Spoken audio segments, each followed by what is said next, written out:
We've already had a request from their lawyers for that tape. So isn't that true, though? Man, we are so great. We're so grateful for you guys being here today with us as we kick off this new series titled No Ordinary Family. And over the course of the next few weeks, we're going to dive into some family issues, but we're going to dive into some issues that aren't always pleasant and they're not always great, because I'm sure your family is not like ours. Our family is not perfect in any stretch of the imagination. I'm sure yours are, but ours is not. We've got some stuff that we struggle with and that we try to figure out on a day-to-day basis. And sometimes it's good and sometimes not so good. It's not. So you guys get the beast all the time. So I thought I would bring the beauty with me today. This is my wife, Malisa, and she's here with us today. And thank you.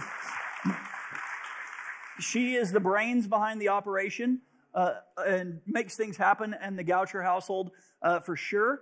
And we have been married. Actually, this August 8th this year will be 30 years for us that we'll be married. Yeah. Yeah, I was 7 when we got married. Melissa was 5. But you know what? We have somebody here, though. Where's Calvin and Shirley? Raise your hands. Calvin and Shirley, raise your hands. They've been married for 65 years. Okay? So, heroes. Heroes. We should give them the microphone. I'm sure that they've had several happy years, I'm sure, out of the 65. But man, welcome. We're glad you guys are here with us today. But 65 years of marriage, how cool is that? But our desire is to just kind of talk through some real things that happen in life and happen in ministry. So let me tell you, why don't you tell a little bit about our family? Who our kids are and all that kind of stuff. Oh, I get to talk about the granddaughter. You talk about the kids. I talk about the granddaughter. We have kids. Yeah. No. We have 3 adult children. We have a son that is married to a fantastic daughter-in-law. They live in Las Vegas. They are the ones that have our grandchild. Yes! And then we also have another daughter that lives here in Phoenix with her husband. They got married last April. She is the founder and owner, COO, whatever, of a company called the Hand Painted Bible Company. She sends Bibles all over the world, custom designed hand painted Bibles. So she and her husband run that business as well. And then our youngest is a senior in college at Hope International University in Fullerton. She and her fiance, they'll be getting married in July, actually graduate in a couple of weeks. And then in the late fall, probably, they will be headed to Spain as missionaries, working at a university there in Spain. So, yeah, very cool. Yeah. We're super proud of our kids and our children-in-law that have become just children in love. It's just family. It's really cool. But our relationship hasn't been without trials. It hasn't been without struggles. It's not, rainbows and unicorns and butterflies and those kind of things. And I know a lot of times we think we see, the pastor and his wife, family, whatever. They got it all together. I just want to blow that out of the water. We're messed up folks who try to figure it out every day. And it's a struggle. And we try exceptionally hard to do holy things. But we're human. Yeah. And our humanity gets in the way of that a lot, of us doing what we want to do. And so we're just going to talk today about something that really kind of gone on with us in the last kind of 4 years and some of the things that we've learned through it. So Melissa's going to share just a little bit about kind of the journey we've been on for the last 4 years. Yeah, so actually 4 years ago this week, today, we were dealing with a little bit of Chad had gotten sick. We knew he had pneumonia, and so he had gone to the doctor a couple of times. It was not getting better. Like I said, 4 years ago today, he was admitted to the hospital. We had to go to the emergency room, and he was admitted to the hospital. And that was the beginning of an over 40-day stay in the hospital. Many of you know about what happened and were here. Some of you don't. And so we just wanted to give you a little idea of what was going on at the time. We were in the middle of building this building, the last thing he actually got to do here was lay Bibles in the footers of the building. And the next week he got put in the hospital.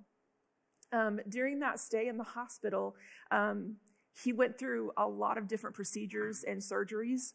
So I spent a lot of time in a hospital room with him, or in the ICU with him in a room, with him hooked up to all kinds of machines, them breathing for him, him breathing some on his own, just depending on the time. And so our lives changed drastically 4 years ago. Not what we thought it was going to be. We were 2 months away from being empty nesters. So we thought, oh, this great new stage of life. Getting them off the payroll. Yeah. Woo! Woo! Right? Yeah. God had other plans for us. And while it has been a challenging, difficult, and extremely strenuous time for us, in our lives, in our married life, and in our, just our life in general, it's been one of the biggest blessings of our lives too. And it's hard to explain that to someone who hasn't been through a trauma in their life like that, or a difficult time. And I will tell you right now, you may not be going through a difficult time, but at some point you will. We all do. And so I just hope that some of the things that we talk about today, you can be reminded, if you're not going through that difficult time now or haven't gone through it recently, that even when you do go through a difficult time, you'll be able to take some of these things and put them into play to kind of help you through that. Yeah, it's often been said we don't have seasons here in Phoenix, but we have seasons, okay? We have summer, right after summer, and just before summer, okay? We have 3 seasons here in Phoenix. Well, we all have seasons of life, too. You're either in a rough time, you're just coming out of a rough time, or you're getting ready to go into one. That's kind of the way it is. And so we just kind of want to talk through some things that we learned through that. And it's something we're still going through. The disease I have, it's still there. It's it is. Yeah, his lungs actually work at 33%. We found that out just a couple of weeks ago. It's dropped a little bit. So we deal every day with just what that looks like, how we can help improve that. It's not something that has a cure. He'll eventually have to have a double lung transplant.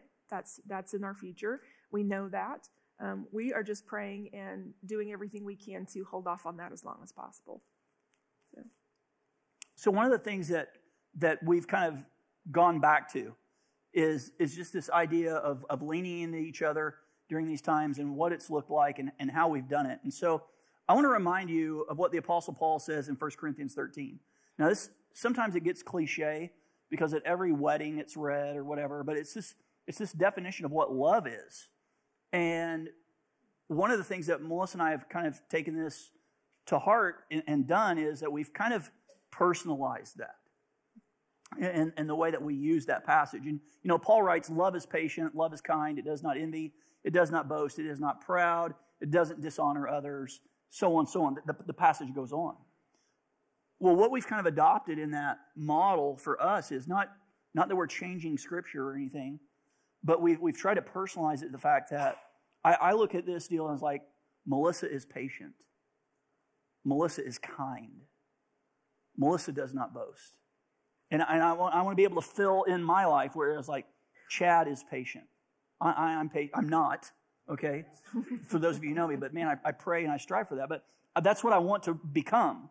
And so I want to become this. We want to become these manifestations of what love is. And so we've tried to personalize that and what we've done. So we've taken that. Love always hopes. Love perseveres. Love never fails. But the one thing that Paul doesn't write there that I think is critical, and I'm not saying Scripture is missing anything at all, but love is a choice also.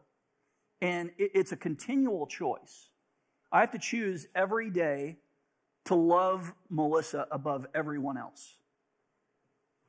She has to choose me every day above everyone else. Now, it's not as difficult for her because I'm such a trophy husband, Yeah, right. Yeah. I'll hear about that later, okay? But we have to choose that time and time again. I'm going to love her more than anything else. And it's just like the way we choose Jesus. You don't just choose Jesus one time. It's just perpetual. Every morning I'm going to get up and I'm going to choose to follow God. I'm going to choose to follow his ways above whatever my emotions tell me, whatever my flesh tells me. I'm going to trust. I'm going to lean in. And we start the day with that foundation. I'm going to choose to do this today. Well, we've just kind of applied that to love. And we just said, we're going to choose to love each other no matter what. And sometimes it's difficult. And, Melissa said to me so many times, I like you. I mean, I love you, but I'm not sure I like you very much right now. Some of you can relate to that. But, it's just like, that's kind of where it's at. We're going to love each other through the thick and the thin. And the thing about it is we've got to understand that there are times in our life that I think are critical that we can choose our emotions ahead of time. Okay, we can do this. We can choose our emotions ahead of time. And here's what I mean by that.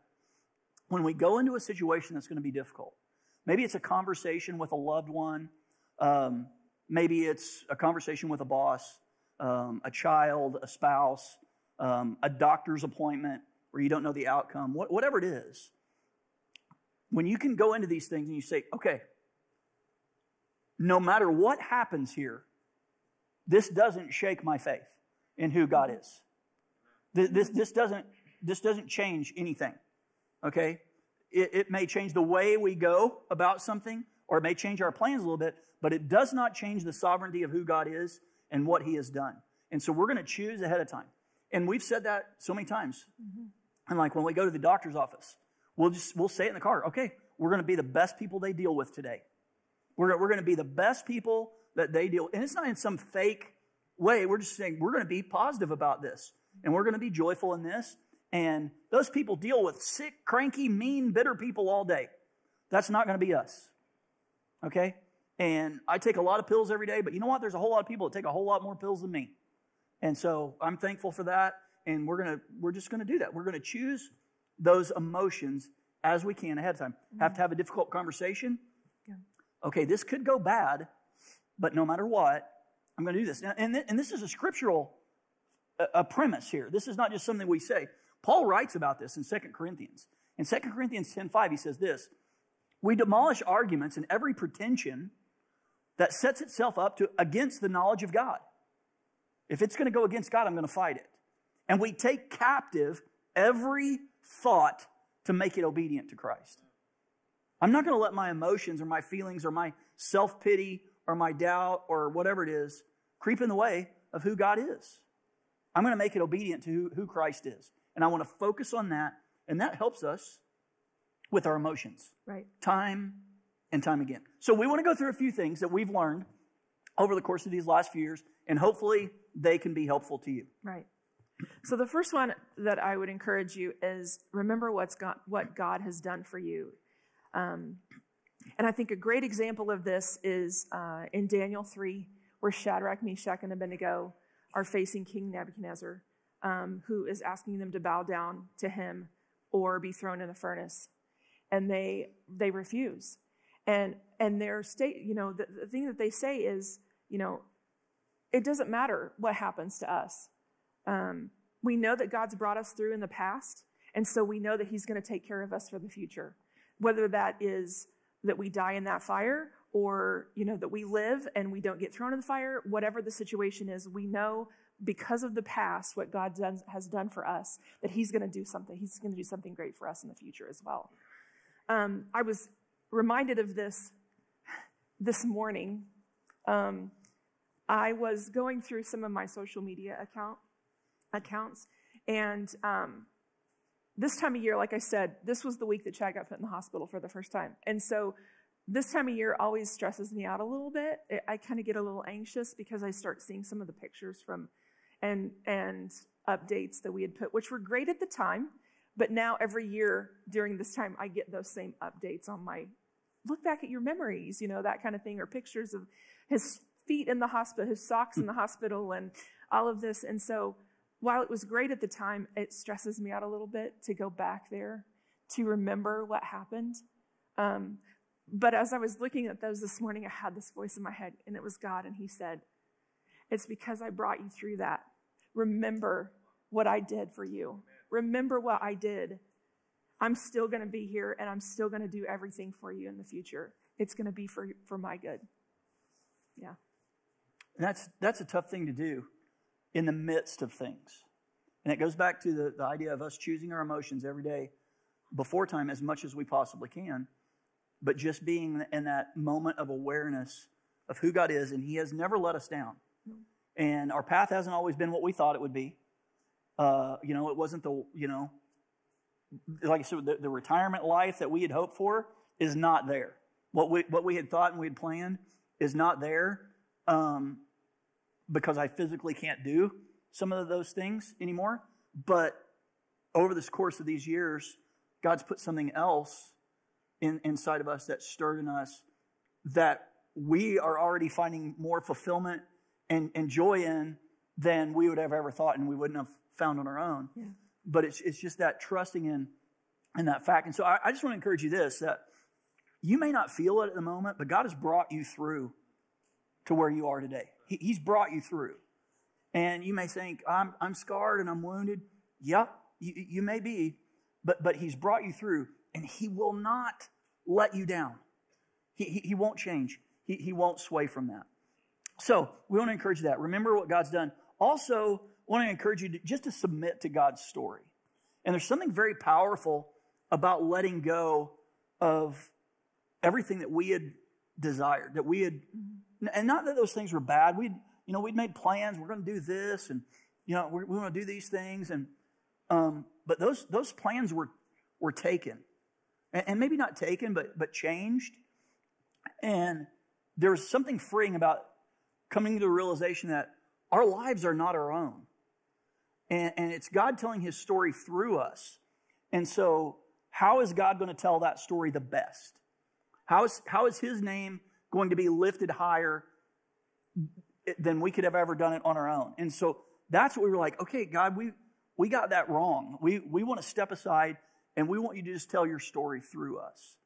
And what we've discovered is that it's put us in places that we've never dreamed that we would be. It's put us with people that we could have never imagined that we would be sitting at the dinner table with or in our home with us. And they're just amazing things that have come through it. So just submit to God's story, even though it's not the one you thought. Right. And I think we both kind of had to get over the fact of this is not the way it's supposed to be. We had to kind of mourn the loss of the life that we thought we were going to have. And I know in a lot of situations you do that, whether it be if you've gone through a divorce or just any situation. It may not look the way that you thought it was going to, but God has a story. Right. We none of us, when we're growing up, we're like, man, I want to do this. I don't want to get really sick and not be able to breathe. None of us do that. None of us say, I really want to grow up and have this beautiful wedding, and then 3 years later I want to be divorced because my spouse was having an affair. We don't. That's not what we plan. That's not what we dream. But God uses those stories, and even though it's not the story you hoped for, your story is so powerful. And it is so meaningful, and it is so beneficial if you'll let God use it. And you think, I don't have anything great about my story. My story is this, and da-da-da-da. Your story is powerful, and your story is meaningful. So just encourage you to submit to God's story. Right. The next thing I would encourage is stop asking why and start asking how. In the middle of the stay in the hospital, I had so many days and nights where I would just literally say, God, why? Why is this happening? I didn't ever ask God, why was he doing this to us? Because I didn't feel like that was the situation. But I asked, why is this happening though? Why are you allowing this to happen? Why, we're on your side. And so, but we had, through that time, and then a lot of counseling after, and still, I mean, I can't say that I don't ask why still sometimes, but I think the better thing is to ask how. How am I going to tell his story through this? How is he going to be glorified in all that I say and do? How am I going to show God's love to other people so that I can lead more people to Jesus? Because I want them to go where I'm going, you know? And so... and there's something amazingly freeing. When we go through all these things with a why attitude, we become bitter. Right. We become resentful. We get angry at God. I had a guy in the hospital, one of the nurses, who every morning, 3:30, he would come in and take my blood, because that's when you do it, apparently. And we'd spend about 30 minutes together. And he's like, "You're a pastor, right?" "Yeah." And he goes, "Well, aren't you mad at God?" I'm like, "How can I be mad at God?" You know, it's like, "But yeah, you're on his side and everything, right?" You know, yeah, but here's the deal. God doesn't owe me anything. And when we go into this why attitude, we approach it this, God owes us something. Well, here's the fact of the matter. I got serious health issues, but they are not nearly as serious as my sin issue. And Jesus handled that 2,000 years ago. So bring on the rest. That's where I mean, and so that's where we're at. Some of you have financial problems or relational problems, health problems, whatever it is, career problems. Those are all secondary to a sin problem that we all have. And when we ask why all the time, we get bitter. When we start to ask how, we start to see how God works. And that's been just so energizing to Melissa and I. Okay, how can we use this? What are you teaching us? And what do we need to do next? So stop asking why, start asking how. Next, I'd encourage you this. Be aware of the things that can set you off. When you're in the midst of a difficult situation, when relationships not on cruise control, and you've got to have hard conversations, whether it be relationally, maybe it's in career, whatever. Be aware of those things and prepare ahead of time. You know, you've got things right now on your calendar that you dread. You're not looking forward to. You're like, "Oh, that's not going to go well." Or, how are you already preparing for that? How are you preparing your heart? How are you preparing your mind, your soul for those things? It goes back to that idea of choosing our emotions ahead of time.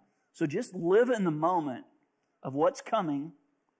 How do I prepare with it? How do I deal with it? Now, there are some things that totally catch us off guard. Okay? There are deaths that happen. There are accidents that happen. There are situations that we totally were not prepared for. And that's okay. But as much as we can, be prepared for those things. And be aware, okay, this is a problem area. And maybe you ask somebody to help you ahead of time. "Hey, would you just be praying for me during this time? Hey, would you ride with me in the car as I go to do this?" Or whatever. Or call them on the way out. "Hey, I need you to talk me off the ledge," or "You need to buy me ice cream right now because I'm, bad." So, we just prepare for those things as much as you possibly can. Yeah, and then the next thing I would say is always consider your spouse. And what I mean by that is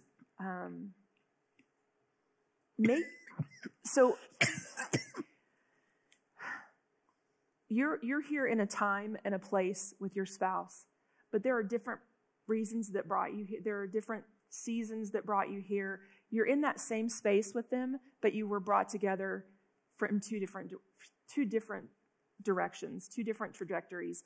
And one of the things I think about with this is during this situation, Chad went through a very physical trauma when he got sick in the hospital and all the surgeries. And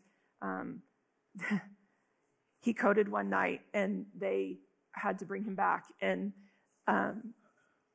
he went through a very physical trauma. In that same situation, I went through a very emotional trauma. And I didn't realize that until just recently. We were sitting with another couple who had gone through a very big health scare and are still dealing with it. And she said this, and I literally started bawling because I was like, I didn't think about the fact that we actually went through this together, but completely different. And so when you go through things in your marriage and in life in general, realize that you may be in the same place, but you got there in two different ways, no matter what that is. And so we have had to work through a lot of that because I had expectations on him of what I was going through with that trauma. He had expectations on me for what he was going through, and they were completely different. And we had to realize that we had to come together and realize that we had to work through that together. Yeah, we can't imagine or put ourselves in the place of our spouse. I don't remember the coding night. I remember going into that room, and that's it. I don't remember anything for several days after that. Melissa lived in that moment of seeing people jump on me and do all the thing, and I can't even imagine what that was like or anything. And so we always have to be aware of those things. So no matter what your situation, maybe you're remarried and there's been a divorce or something like that, but you're in the same place, in the same space at the same time, but you got there different ways. And we just need to be mindful of that. And we need to be aware of that. And it's really good to talk through those things. Mm-hmm. And Melissa and I have our best conversations in the car. We do. We get in the Jeep, we put the top down, we drive around 303. And so if you see us or whatever, and we're like, oh, you can Venmo us money for ice cream or whatever, because we're going to be fine, okay? But that's the way we work through these things. And we talk through those things and in those moments, and that's when we come to those realizations of how we communicate best. And I want to know those things. And I want to be empathetic about those, and I want to be aware of the things that got her here too, because. And on a side note with that, figure out how you communicate best. Whether that is we've determined that we are best when we're side by side. I don't know if you know this, but most of the time women, they communicate face to face, and that's how they feel most comfortable, and they communicate best. Men are side by side in a golf cart at a basketball game, or whatever it is, they're side by side. We have found that in our relationship, though, we communicate best side by side.